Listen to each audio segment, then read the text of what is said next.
உத்தியோகத்தில் ப்ரெஷர் இருக்கும். உத்தியோக அமைப்புகளில் இருந்து நீங்கள் வெளியில் வந்தாலும் டக்கு டக்குன்னு வேலை கிடைக்கும்.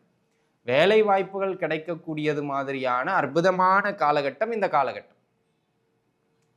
அந்த விதத்தில் இது ஒரு நல்ல சிறப்பு மிகுந்து விளங்குகின்றது. அதில் எந்த விதமான மாற்று கருத்தும் கிடையாது. ஆக அன்பு நண்பர்களே, இந்த காலகட்டத்தை பொறுத்த மட்டிலும் உத்தியோக அமைப்புகள் கிடைக்கக்கூடிய காலகட்டம். ஆனால் ப்ரெஷர் இருக்கும், அதை மட்டும் மனசில் வச்சுக்கிடும். உங்கள் ஜாதக ரீதியாக 6ஆம் இடமோ 10ஆம் இடமோ சம்பந்தப்பட்ட தசாபுக்தியும் நடக்குமானால் உறுதியாக வேலை வாய்ப்புகள் கிட்டும். கையில் 4 காசு பண நடமாட்டம் எப்படி இருக்குமோ அந்த போல குடும்பத்திலையும் மகிழ்ச்சி பெருகும். கணவன் மனைவிக்கு இடையில் இருந்த கருத்து வேறுபாடுகள் குறையும். கணவன் மனைவி உறவுகளில் கொஞ்சம் அந்யோன்யம் அதிகரிக்கும். சின்ன சின்ன கருத்து வேறுபாடுகள் இருந்தாலும் மகிழ்ச்சி மேலோங்குகின்ற காலகட்டம், குடும்ப மகிழ்ச்சி. அந்த விதத்தில் இது ஒரு சிறப்பான காலகட்டம். கொடுத்த வாக்கை காப்பீர்கள். அது தொழில் சார்ந்திருக்கலாம், குடும்பம் சார்ந்திருக்கலாம், பொது விஷயம் சார்ந்திருக்கலாம். உங்களுக்கு இருந்து வந்த எதிரி பிரச்சனைகள், எதிரி தொந்தரவுகள்லாம் படிப்படியாக குறைஞ்சிரும், அல்லது உங்களை விட்டு விலகிடுவாங்க, அல்லது நீங்கள் வெற்றி பெற்றுவீங்க. அதாவது வழக்குகள் போய்கிட்டு இருந்தால் கூட வெற்றிக்கான வாய்ப்புகள் சதவிகிதம் மிக பலமாக உண்டு. அந்த விதத்தில் உங்களுடைய கரம் மேலோங்கி நிற்கும். உங்களுக்கு இருந்து வந்த எதிரி பிரச்சனைகள், எதிரி தொந்தரவுகள்லாம் படிப்படியாக குறைஞ்சிரும், அல்லது உங்களை விட்டு விலகிடுவாங்க, அல்லது நீங்கள் வெற்றி பெற்றுவீங்க. அதாவது வழக்குகள் போய்கிட்டு இருந்தால் கூட வெற்றிக்கான வாய்ப்புகள் சதவிகிதம் மிக பலமாக உண்டு. அந்த விதத்தில் உங்களுடைய கரம் மேலோங்கி நிற்கும். 6ஆம் இடமோ 11ஆம் இடமோ சம்பந்தப்படுகின்ற தசாபுக்தியும் நடக்குமானால் உறுதியாக உங்களுடைய கரம் மேலோங்கி நிற்கும். கவலைப்படுறதுக்கான அவசியம் அப்படிங்கிறது பெரிதாக இங்கே இல்லைங்கிறத நீங்கள் புரிஞ்சுக்கிடணும். ஓம் நம சிவாய. தென்னாடுடைய சிவனே போற்றி, எந்நாட்டவர்க்கும் இறைவா போற்றி. எம் தொலைக்காட்சி நேயர்கள் அனைவருக்கும் ஜோதிடர் யோகி ஜெயப்பிரகாஷின் அன்பான வணக்கங்கள். அன்பு நேயர்களே, இது ஒரு நல்ல காணொலியும் கூட. ஏன் அப்படின்னு கேட்டிங்கன்னா, நவ கிரகங்களில் குரு பகவானினுடைய பெயர்வை பற்றி தான் நம்ம பார்க்கிருக்கோம். ஏன்னா நவக்கோள்களும் பெயர்ச்சி ஆகின்றன.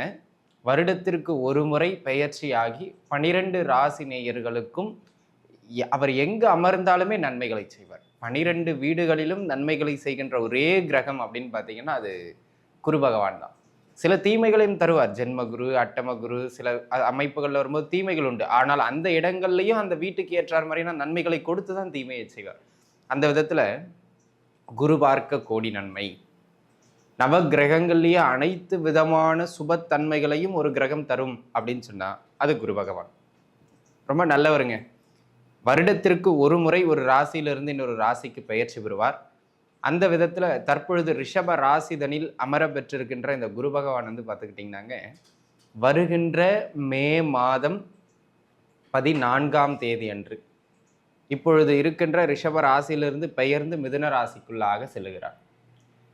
அப்போது மிதுன ராசிக்காரர்கள் மற்றும் மிதுன ராசியில் அமரப்பெறுகின்ற குருவால் ஏனைய 12 ராசிக்காரர்கள் அனைவரும் என்ன மாதிரியான பலாபலன்களை அடைய போகின்றீர்கள்? மிதுன குருவால் எங்கெல்லாம் உங்களுக்கு ஏற்றங்கள் அமையப்பெறும், எங்கெல்லாம் நீங்கள் கவனமாக இருக்க வேண்டும், என்ன முன்னேற்றங்கள் கிடைக்கும் அப்படிங்கிறத ஒரு விரிவாக உங்களுடைய ராசிக்கு அடுத்த ஓராண்டுக்கு நம்ம பார்த்துருக்கோம். சரிங்களா? அன்பு நண்பர்களே, உங்களுடைய ஜென்ம ராசிக்கு எவ்வாறு அமைகின்றது என்பதை தொடர்ந்து பார்க்கலாம். கன்னியா ராசி நேயர்களை பொறுத்த மட்டிலும் நடைபெறுகின்ற இந்த குருவின் பெயர்ச்சியில் 9ஆம் வீட்டிலிருந்து 10ஆம் வீட்டிற்கு குரு பகவான் பெயர்வு பெறுகிறார். இப்போ நிறைய பேருக்கு ஒரு வாசகம் ஞாபகம் வந்துடும். 10க்கு குரு வந்தால் பதவிக்கு இடர் அப்படின்னு. அப்படிலாம் ஒன்றும் கிடையாது. இங்கே பாருங்கள், 10ஆம் வீட்டில் குரு வந்தால் வேலை போகுதுன்னு அர்த்தம் கிடையாது. உங்கள் ஜாதகப்படி நேரம் சரியில்லைனா தான் வேலை போகும். 10ஆம் இடத்துல குரு வந்தால் பதவியில் ப்ரெஷர் இருக்கும், அல்லது உத்தியோகத்தில் மாற்றம் பண்ணுற மாதிரி இருக்கும். இந்த உத்தியோகத்தில் கொஞ்சம் மனநிறைவு இல்லாமல் வேலை பார்க்குற மாதிரி இருக்கும், அவ்வளவுதான். அதுதான் அந்த வார்த்தைக்கு அர்த்தம். வேலை போயிருங்கிறது கிடையாது. சரிங்களா? அதை மனசில் நல்லா உள்வாங்கிக்கிடுங்க. இப்போது 10ஆம் இடத்திற்கு இரு கேந்திரத்திற்கு அதிபதி இன்னொரு கேந்திரத்தில் அமர்றார். கன்னிராசிக்கு குரு பகவான். இது ஒரு நல்ல மேன்மையான நிலைப்பாடு. அது ஒரு சில இடங்களில் அழுத்தங்களை கொடுக்கும். அது என்ன நான் பின்னாடி சொல்கிறேன். எங்கெல்லாம் இப்போ நன்மை அப்படிங்கிறத பார்த்துருவோம்.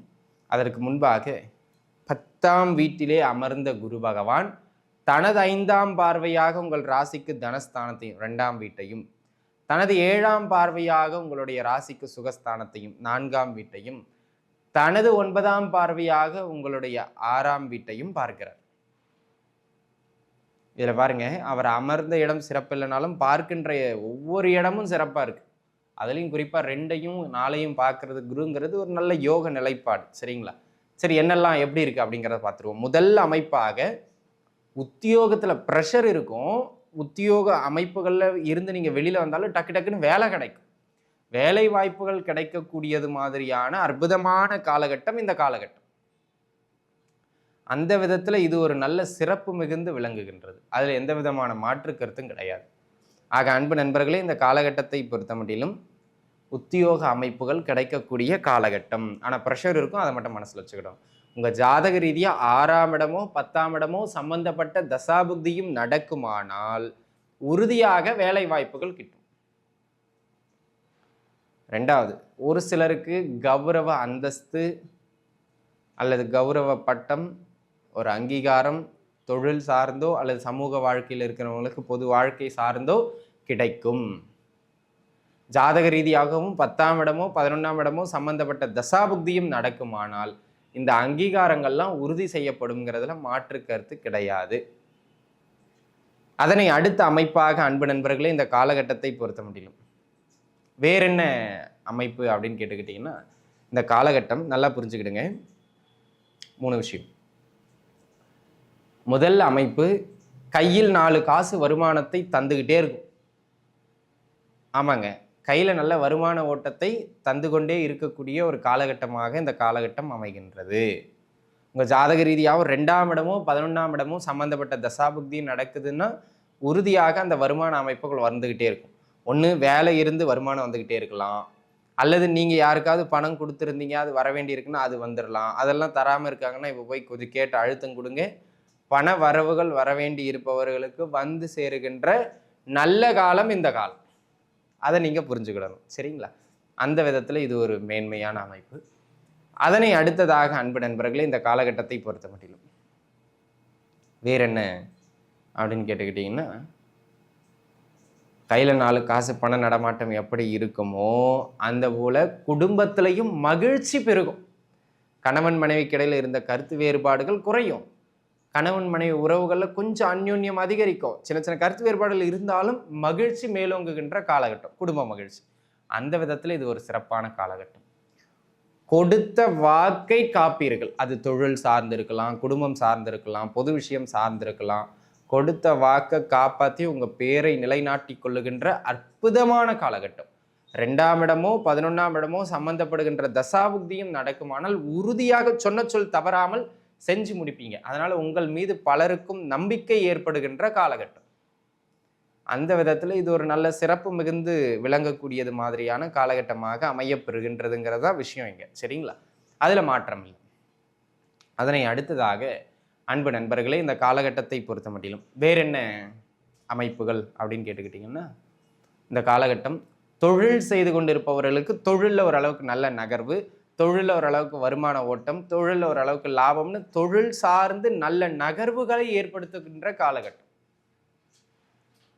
உங்கள் சுய ஜாதகப்படியும் 10ஆம் இடமோ 11ஆம் இடமோ 2ஆம் இடமோ சம்பந்தப்பட்ட தசாபுக்தியும் நடக்கின்றது என்றால் உறுதியாக அந்த தொழில் மாற்றங்கள் முன்னேற்றங்கள் சிறப்பு பெறும். அதில் மாற்று கருத்தே கிடையாது. சரிங்களா? அந்த விதத்தில் இது ஒரு ஏற்றம் நிறைந்த காலகட்டமாக கன்னியாராசினியர்களுக்கு அமைகிறது அப்படிங்கிறதா விஷயம். அதனை அடுத்த அமைப்பாக அன்பு நண்பர்களே, இந்த காலகட்டம் வீடு கட்டணும்னு நினச்சிக்கிட்டு இருக்கேன், பார்த்துக்கிட்டு இருக்கேன், ஒரு ஐடியா பண்ணிக்கிட்டு இருக்கேன், இப்போ பண்ணலாம். ஒரு இடம் வாங்கி போடணும், அந்த ஃப்ளாட்டை வாங்கணும்னு நினச்சிக்கிட்டு இருக்கேன், இப்போ வாங்கி போடலாம். ஒரு நகை வாங்கணும்னு நினைக்கிறேன், இப்போ வாங்கலாம். ஒரு வண்டி வாகனம் வாங்கணும்னு நினைக்கிறேன், இப்போ வாங்கணும். வண்டி வாகனம், ஆபரண சேர்க்கை, சொத்து சேர்க்கை அல்லது வீடு கட்டுறதுன்னு ஏதாவது ஒரு பொருட்சேர்க்கைக்கோ அல்லது சொத்துக்களை உருவாக்குவதற்கோ முயற்சி செய்கின்றீர்கள் என்றால் இந்த காலகட்டம் அற்புதமாக சப்போர்ட் பண்ணும். அந்த விதத்தில் இந்த காலகட்டம் நல்ல ஏற்றத்திற்கான அமைப்புகளில் உண்டு. உங்கள் ஜாதக ரீதியாகவும் 4ஆம் இடமோ அல்லது 11ஆம் இடமோ சம்பந்தப்படுகின்ற தசாபுக்தியும் செல்லுமானால் உறுதியாக அந்த முன்னேற்றங்கள் கிட்டும். அதில் மாற்றம் கிடையாது. சரிங்களா?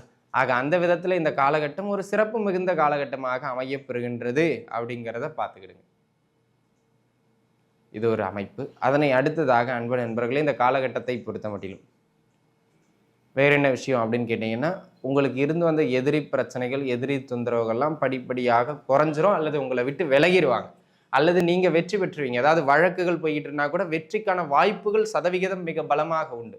அந்த விதத்துல உங்களுடைய கரம் மேலோங்கி நிற்கும். 6ஆம் இடமோ 11ஆம் இடமோ சம்பந்தப்படுகின்ற தசாபுக்தியும் நடக்குமானால் உறுதியாக உங்களுடைய கரம் மேலோங்கி நிற்கும். கவலைப்படுறதுக்கான அவசியம் அப்படிங்கிறது பெரிதாக இங்க இல்லைங்கிறத நீங்க புரிஞ்சுக்கிடணும்.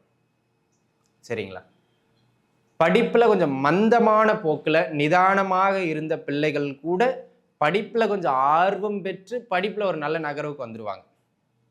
ஆக கல்வியில் ஏற்றம் உண்டு அப்படிங்கிறத புரிஞ்சுக்கிடணும்.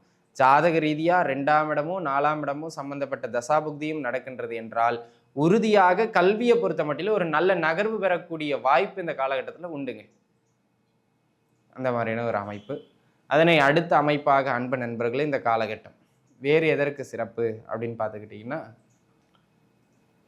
இந்த காலகட்டத்தில் இந்த பேங்க் லோன்ஸ்லாம் ஏதாவது ட்ரை பண்ணிக்கிட்டு இருக்கீங்க, தொழில் செய்கிறதுக்கு கடன் ட்ரை பண்ணுறீங்க, வீடு கட்டுறதுக்கு கடன் ட்ரை பண்ணுறீங்க, ஏதோ ஒன்றுத்துக்கு ட்ரை பண்ணுறீங்க, அந்த பேங்க் லோன்ஸ்லாம் அப்ரூவ் ஆகி கிடைக்கும். ஆக வங்கி கடன்கள் கிடைக்கக்கூடிய காலம் இந்த காலம். தாராளமாக நீங்கள் முயற்சிக்கலாம். இந்த வங்கி கடன்கள் எல்லாம் கிடைக்கக்கூடியது மாதிரியான அமைப்புகளில் இந்த காலகட்டம் அமைகின்றது. 6ஆம் இடமோ 11ஆம் இடமோ சம்பந்தப்பட்ட தசாபுக்தியும் நடக்குமானால் உறுதியாக கிட்டும் அப்படிங்கிறதுல எந்த விதமான மாற்று கருத்தும் இல்லை. அதை நீங்க புரிஞ்சுக்கிட வேண்டியது அவசியம். அதனை அடுத்ததாக அன்பு நண்பர்களே இந்த காலகட்டம் வேற என்ன முக்கியமான விஷயம், இருக்கின்ற கடன் தொந்தரவுகளும் கட்டுக்குள்ள வரும். ஆமா நண்பர்களே, கடன் தொந்தரவுகள் கட்டுக்குள் வருகின்ற ஒரு அற்புதமான காலகட்டம். உங்க ஜாதகப்படி 11ஆம் இடம் சம்பந்தப்பட்ட தசாபுக்தியும் நடக்குமானால் உறுதியாக அது கட்டுக்குள்ள வரும். அதே போல் ஹெல்த் ரிலேட்டடா இருந்த அந்த கடுமையான தொந்தரவுகளும் கட்டுக்குள்ள வரும். ஆரோக்கியம் ஓரளவுக்கு சுகம் பெறுகின்ற அல்லது கட்டுப்பாட்டுக்குள் வருகின்ற ஒரு அற்புதமான காலகட்டம். ஆக ஹெல்த் இம்ப்ரூவ்மெண்ட்ஸ் நல்லா இருக்கும். 9ஆம் இடமோ 11ஆம் இடமோ சம்பந்தப்படுகின்ற தசாபுக்தியும் நடக்குமானால் உறுதியாக அந்த ஆரோக்கிய முன்னேற்றம் சிறப்பு மிகுந்து காணப்படும். ஆக இதெல்லாம் உங்களுக்கு ஏற்றத்தை தருகின்ற அமைப்புகள்ல உண்டு. ஆக கன்னிராசி நேயர்களுக்கு பெரும்பான்மையான ஏற்றங்கள். எங்க கவனமா இருக்கணும், வேலையில ஒன்று அழுத்தம் அதிகமா இருக்கும், தொழில் செய்கின்ற இடங்கள்ல கொஞ்சம் வேலையாட்களுக்கு உங்களுக்கு சின்ன சின்ன கருத்து வேறுபாடு, தொழிலை நகர்த்துறதுல போட்டிகள் வரும், ஆனால் வெற்றி பெறுவீங்க. ஆனா அந்த போராட்டமான ஒரு தன்மையோடு நகர்த்துற மாதிரி இருக்கும். அதுக்கு அவசரப்பட்டு சிலர் வந்து வேலையை விட்டுட்டு இன்னொரு வேலைக்கு போகிறது அப்படிலாம் முயற்சி செய்வாங்க. அது மட்டும் கொஞ்சம் பார்த்து இருக்கிற இடத்துல மெயின்டைன் பண்ணிக்கிறது நல்லது. சரிங்களா? ஒர்க்கில் ப்ரெஷர் பண்ணும், அவ்வளவுதான். வேற எந்த பெரிய தொந்தரவுகளையும் இந்த காலகட்டம் ஏற்படுத்தாது. நல்ல அமைப்புகளில் உங்களுக்கு உண்டு அப்படிங்கிறது மட்டும் மனதில் வச்சுக்கிடுங்க. 2வது, வங்கி கடன்களை ஏற்படுத்தக்கூடிய அமைப்புகள் இருக்கிறதுனால முறையானவற்றுக்கு மட்டும் கடன் பெறுங்க. நீங்கள் பாட்டு கடனை வாங்கி சும்மா கொடுக்குறாங்களேன்னு வாங்கி ஏதாவது பண்ணி நட்டமாயிடக்கூடாது. அதனால கடன் அமைப்புகள் வாங்குறது அவசியமாங்கிறத மட்டும் செக் பண்ணிக்கிட்டு வாங்கிக்கிறது நல்லது. மற்றபடி இந்த காலகட்டம் அனைத்திலும் ஏற்றங்களை தருகின்ற ஆகச்சிறந்தது ஒரு நற்காலகட்டமாக அமைகின்றது. நன்றாக இருப்பீர்கள். வாழ்க வளமுடன். நன்றி.